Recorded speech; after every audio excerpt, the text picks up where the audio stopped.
Any other questions? Thank you. So thank you very much again for your contribution. We move then forward to the next speaker, Professor Rachela Popovtzer. She's going to talk us about the differentiated big grid cancer inflammation and how gold nanoparticles offer CT imaging of metabolic activity. So thank you very much. You have 20 minutes. Okay, so thank you very much. And as mentioned, I will talk about gold nanoparticles for cancer imaging and T-cell tracking. I'm from the Faculty of Engineering, so it's a bit more engineering-wise talk than biology. So as mentioned in the title, I will talk about gold nanoparticles. So we use gold nanoparticles for two different reasons. The first one is gold nanoparticles are an excellent CT contrast agent. Because of the density of the material, we can use them as a CT contrast agent. And the other reason is that the gold particles are an excellent model system to learn all biological properties from the subcellular level up to whole body levels. We can do pharmacokinetics, biodistribution. By using TEM, we can see the particles within the cells and verify exactly where the cells end up in, whether it's in the nucleus, in the cell, the cytoplasma, exactly wherever they are. In the organ level, we can trace the cells and see exactly, by using atomic absorption methods, exactly how many particles end up within each organ. And on the whole body level, by using a CT. In this talk, I will talk about two different subjects. The first subject will be glucogold.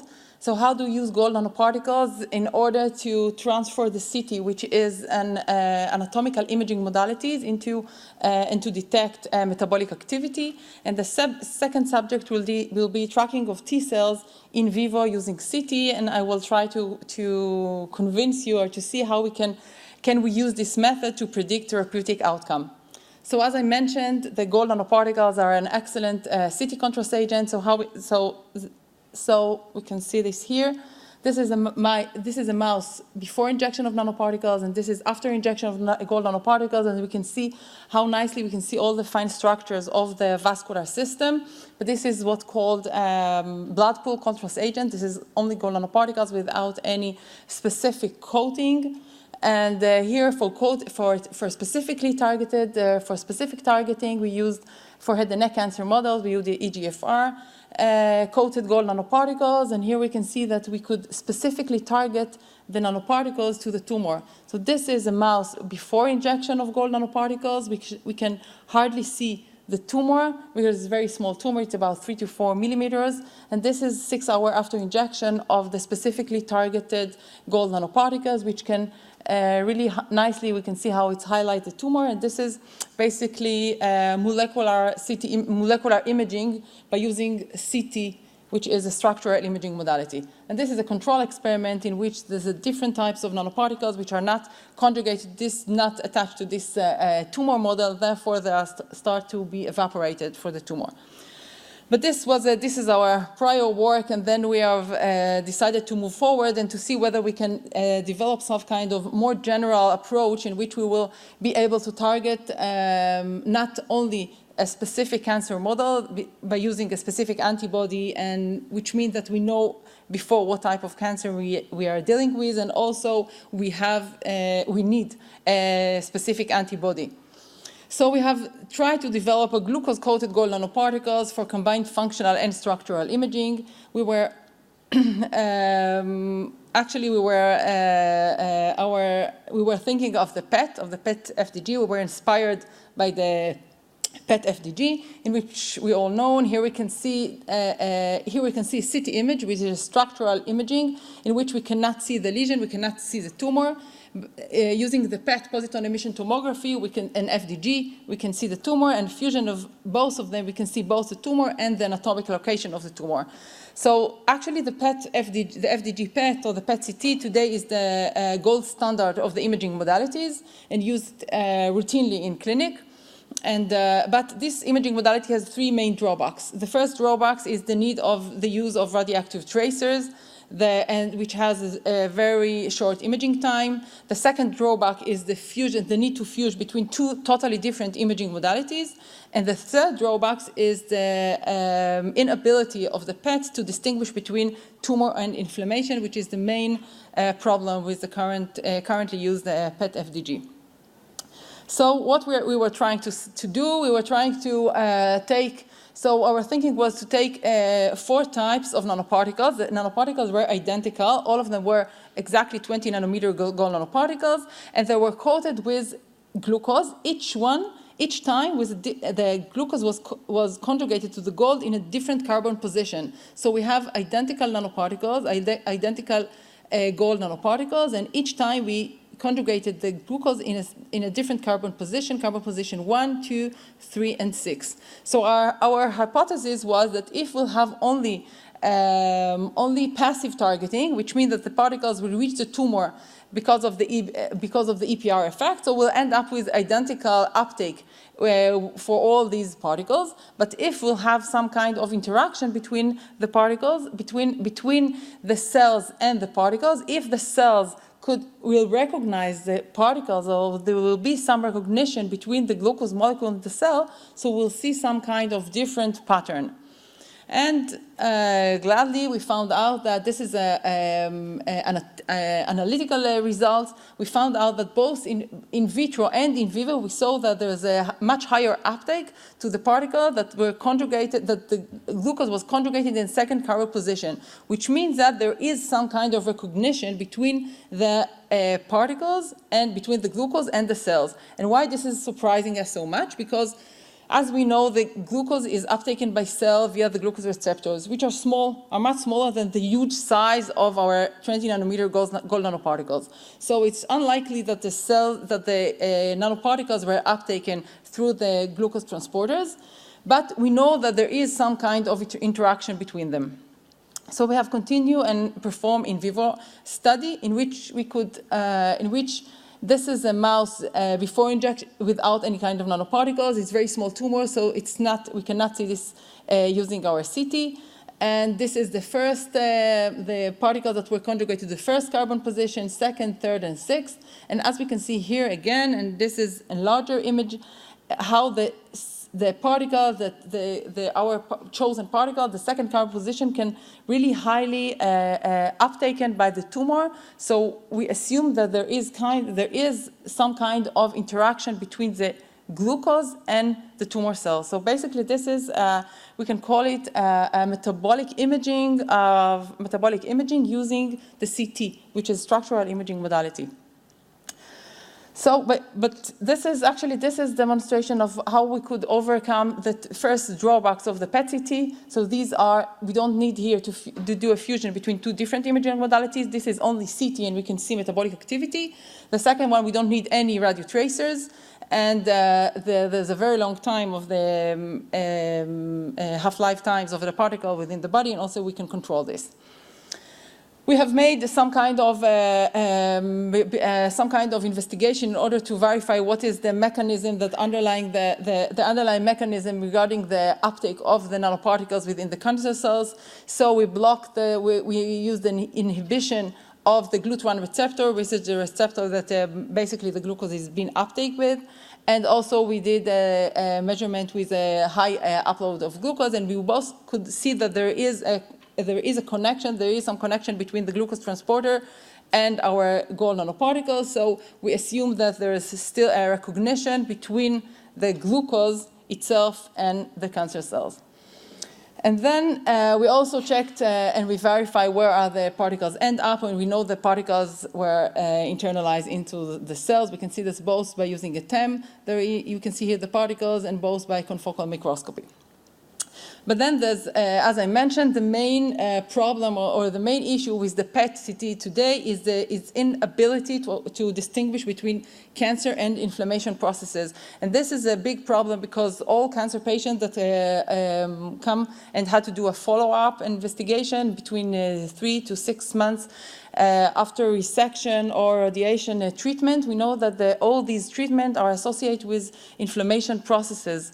And therefore, the doctor cannot distinguish between, or cannot verify whether there is a high uptake to the FDG because of the inflammation processes, which is a normal process, and cancer recurrence.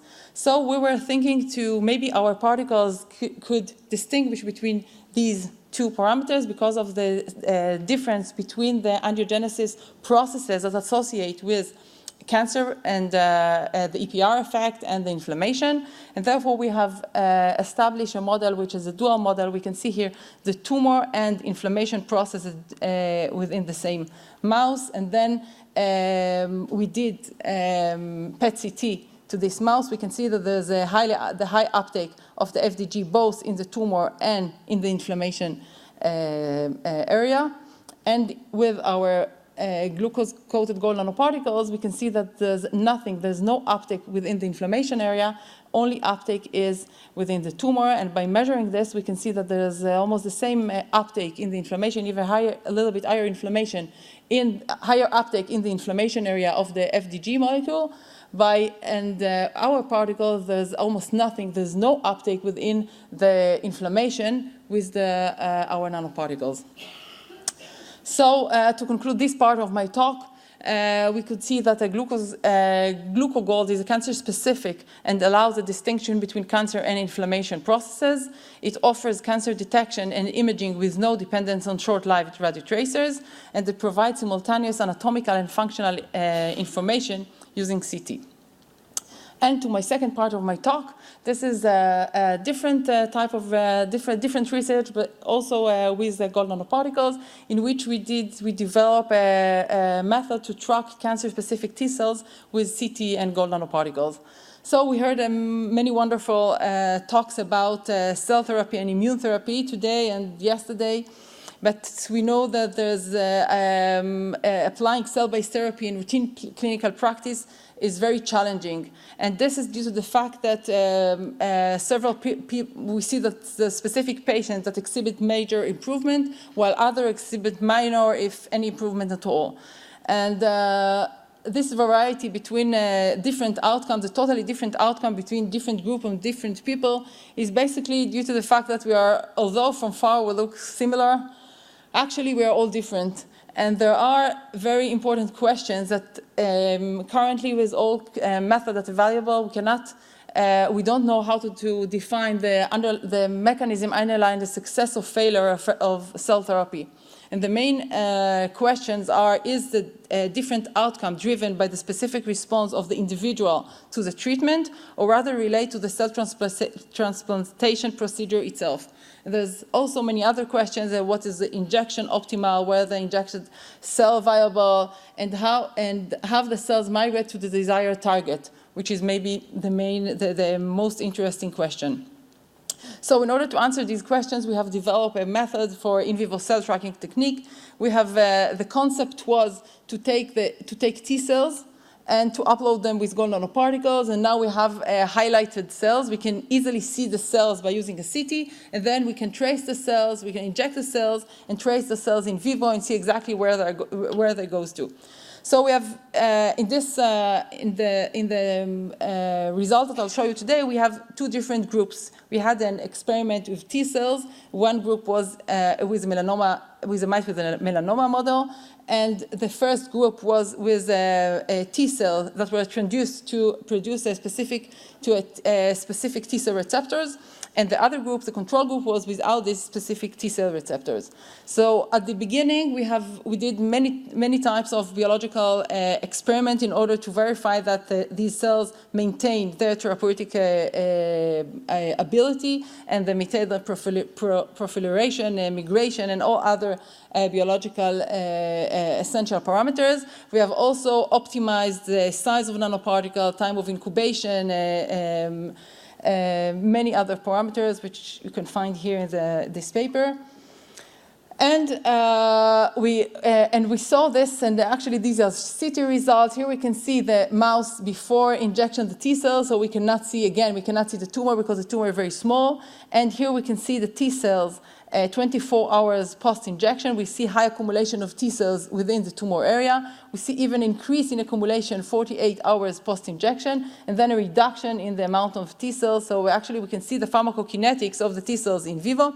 This is important. This is a very important results in which today even we don't know how often to treat those patients. So whether it's a question if to treat them every day, every week, every month. So this method could help to answer these questions.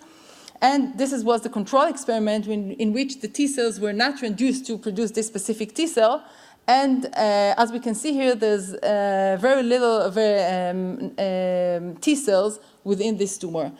So we can actually trace the T cells in vivo, and also we saw that the T cell that were uploaded with our nanoparticles produced the therapeutic results, which mean that actually also in vivo that the cells maintain their therapeutic ability.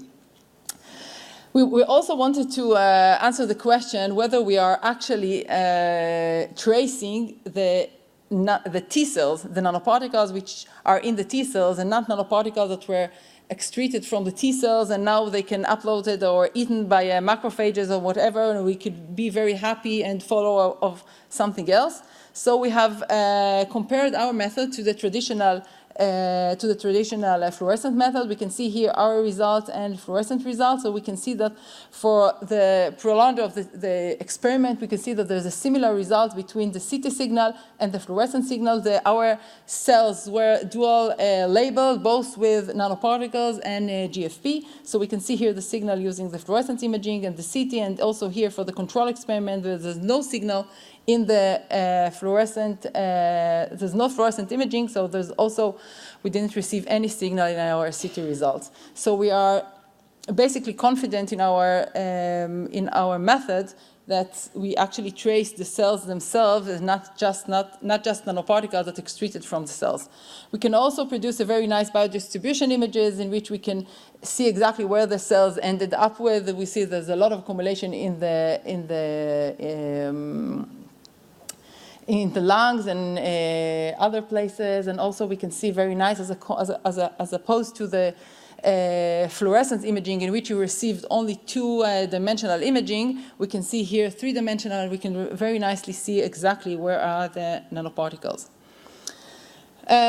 This is, I think, is a very nice method, but for the future, we wanted to know whether we can use this method to predict therapeutic outcome, the therapeutic outcome of cell therapy or T-cell therapy. So the same as we know that after orthopedic surgery, you can go to the doctor and do a CT scan or just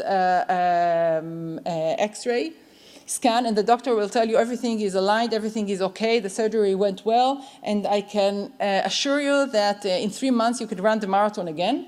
We want to develop the same method in which today you have to wait for 2 or 3 months in order to know whether this patient will benefit from this treatment, from T-cell therapy treatment.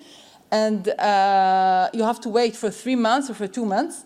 But so we want to develop a method in which you can go to the doctor 24 hours or 48 hours afterwards and to see whether there's enough T-cell that reach the tumor, and there is a direct correlation between the amount of cells that reach the tumor and the therapeutic outcome, and verify whether this treatment will be beneficial for the specific patient or he should move to another treatment. I would like to thank my group. The work with the T-cells, Rinat Meir did it. She's here in the audience. She's also presenting a poster. This is 49, the poster number 49. And the work with the glucose-coated gold nanoparticles, the Tamar and Menachem. So I thank my group, and I thank you very much.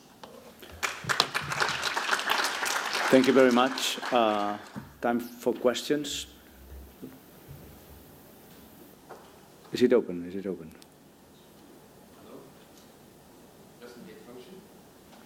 Try the other one. Does it function? Yeah. I just wonder about the dose you used for the first part of your study in mice, and if you then think about what dose do you need for using this approach in humans? Okay, so this is a good question. We used for the mice, we used a 6 microgram of gold. We have injected 200 microliters of 200 microliters, and it ended up with 6 microgram of gold, which is pretty high, but it's still, after making all the calculation, it seems something feasible to do it for humans. Have you tried to calculate for humans? Yes. What's Actually, the I have all the estimate? calculation. I don't remember right now to tell you exactly what the calculations are, but it was published. So in this paper that I mentioned, we also mentioned, and we also exactly what is the calculation for humans. Can I also ask about your speculations of the mechanisms here? Because you started with comparison with the FDG that is used both for inflammation and cancers due to the increased glucose metabolism and increased uptake. But you see a difference between inflammation and tumors, and you also see particles inside cells, which is difficult to understand how that should be if it's just by binding to the glucose transporter. So what's your thinking about the mechanisms? So we hypothesize, as I mentioned, since it's not likely that the particles were enter the cell within the glucose transporters. So what we assume is that because of there is some kind of interaction between the glucose molecules and the transporters, and the particles are maintained there for a longer duration. So maybe the particles are end up endocytosed they enter to the cells by endocytosis. Also, we saw that there's a lot of much more biological measurement which we did. So also we compared between uptake in 4 degrees and 37 degrees, and we see that there's a lot less uptake in 4 degrees. So we assume that this is something that it's energy dependent, which is endocytosis. Please. My questions very nicely fit to the other questions. I had the same concerns about it, because many people tried to target glucose transporters, and even with optical dyes it did never work. I know several companies who tried that for years, and it's not a receptor. We talk here about a transporter. That means this does not internalize naturally. So my first question is, are you really sure that you not have just passive absorption somehow to the glycocalyx of the cell and thus internalization? So are you really sure that the uptake is mediated by the receptor? So the result that I showed here, this is the maximum that I know about it. So I don't know if what's mean really sure about it. But what I can say definitely that we have used 4 types of nanoparticles. So this was our assumption, this was our control, and this is what gave us the priority to say this. That we use 4 different types of 4 different connection between nanoparticle and glucose. So basically, they are identical particles. We have the same size, the same coating, everything is the same. But did you do competitive blocking experiments? So we blocked the glucose transporters, and we saw that by blocking the glucose transporters, you see much less uptake. Okay. And also that you see that it's not a passive targeting, because if there wasn't some kind of recognition, we would receive everything the same. And also the site of conjugation, but conjugating the glucose in the second carbon position to the glucose, to the gold nanoparticles, this is the same carbon position in which the FDG, the radioactive tracer, is connected to the glucose. So we assume that there is some kind of interaction. And my second question would also go to the sensitivity issues. If you consider that CT has a millimolar sensitivity to contrast agents, PET has a picomolar sensitivity to contrast agents. The reason why you combine usually these 2 modalities is because CT does not work for molecular imaging because of the lack of sensitivity and specificity. So as being also a clinical radiologist, I would say if it works with CT here alone, I would skip the PET. I would skip the dual modality approach, because then I wouldn't need it anymore. I would love to get rid of radioactivity. So do you really think that from the dosing you can find a dose that works for both, for CT and PET, for example, on the long PET, run? so only CT. So as you know, there's everything in life, as we have advantages and disadvantages. So this is, of course, the PET has its own advantages, and we cannot easily replace it with something else. This is a gold standard, and it's not there's no background to the PET signal, and it's very sensitive. But also we know that we can detect only lesions at about 1 centimeter or 0.9 millimeter, which is not so small. And by using a CT, we can detect much less. And so there's every modality has its own advantages and disadvantages. We have to see what we can get out of it. What would be the best? That one?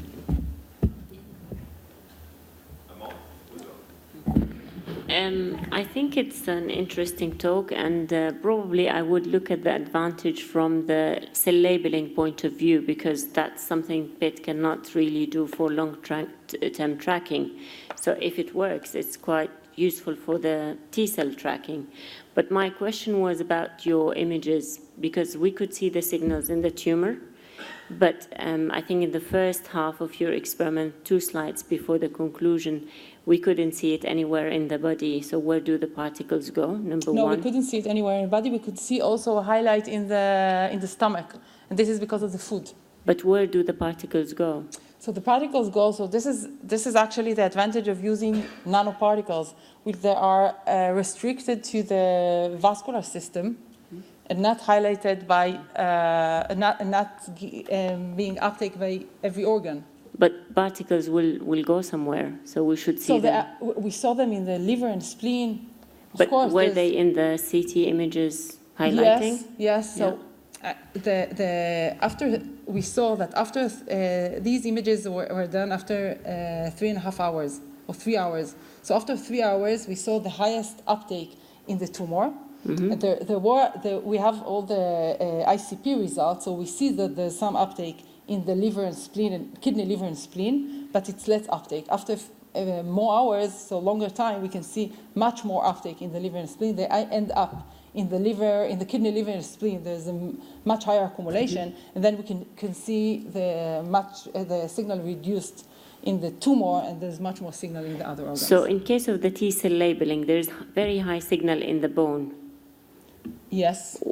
I mean, would you expect the T-cells to go to the bone? No, it's because of the density of the bone. Oh, I see. Okay, sorry. So we don't see here any kind of signal. See. We see this CT is only by density. So this is really soft tissue imaging in this case. If we're looking at the T cells, we will be able to track them in the soft tissues. Yes. So would it alter the T cell function if we want to use this as a long-term labeling method for combination with other type of cells? How do we know that the T cell function is maintained? So first, we did a lot of measurements, a lot of biological measurements, and also we are working with a company in Israel which called Pluristem for stem cells, which they did all the biological tests in order to verify that the cells maintain their biological activity, and you can see everything in the paper. And also, we saw in vivo that we end up in a therapeutic efficiency of this procedure. So we know that the labeling of nanoparticles did not affect the therapeutic ability of the T cells. Mm-hmm. Okay, thank you. Okay. Go ahead, please.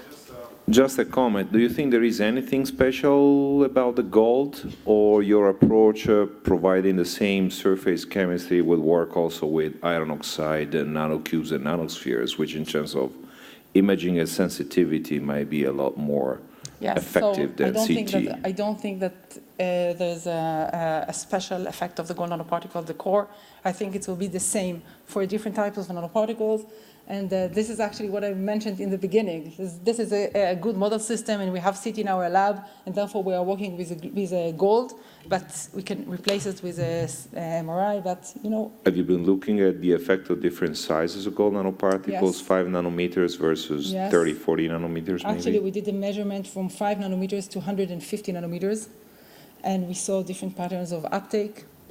And we ended up with these and we 20 nanometers were selected out and of 20 those. nanometers, and also it has been published also in ACS Nano last year. So you can search it. We did all the differences between the uptake of between 5 nanometers to 150 nanometers. Thank you. Okay, we have a question here, then another one up there. So I was wondering, when you compare them to the green fluorescent cells, so is that also done in a whole animal, and how do you actually get rid of the autofluorescence that usually has a problem with EGFP in the whole animal? Yes, it was done in a whole animal, of course. It was done in a whole animal model, and because usually when you have EGFP in such a interior location there, that's a big problem with autofluorescence. it's not interior location. It's not a surface, it's a subcutaneous tumor. It's subcutaneous, or yes. Okay, but still it looks like it was a very high. Actually, this is the.